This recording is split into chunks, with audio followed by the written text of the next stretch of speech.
One thing I've learned after owning this e-bike for less than a year is that it's cheaper to install protection now than replace a controller later. So today we're installing an inline fuse on Ruby. The goal isn't to make the bike faster, it's to protect the electrical systems if something ever goes wrong. If a wire shorts or a component fails, I'd much rather replace a fuse than risk replacing the controller or chasing electrical issues. The first thing that I'm going to be doing is I'm going to be taking this cable, which is running out of the controller bag down here, and I'm going to be splitting this cable in more than one place, but right now I'm just going to do a separation of the cable. So now that I have the cable separated from each other, I'm just routing them back this way. I'm going to be thinking about placement because I'm going to be cutting this red positive wire, and then I'm going to be mounting a fuse into there. So I'm kind of trying to figure out where do I want to place it, keeping in mind that this XT60 cable right here needs to be able to reach both the top discharge plate where the top battery goes and the bottom discharge plate where this bottom battery goes. So as you can see now, the red positive wire has been cut.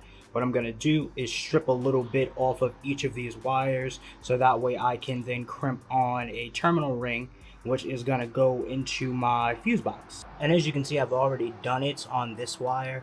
After cutting it, I went ahead and stripped this back.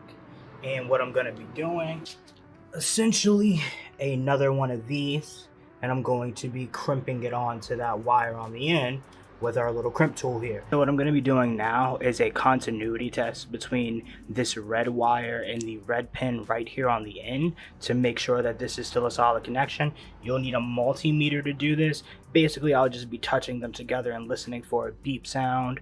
I did it already off camera and I got a beep sound, so I know that this terminal ring right here is actually carrying current to that pin, which is ideally what we want. So now we have a completed circuit here on the fuse, and you see it runs all the way down here. We have a completed circuit with the fuse installed, and then I'm going to test this again with a multimeter to make sure that from this back end here current is being carried all the way back. Now the fuse has been installed on the bike and that's its final placement. I'm just checking the wires one more time. The bike is in a powered on state and I am looking at the Far Driver app to confirm that.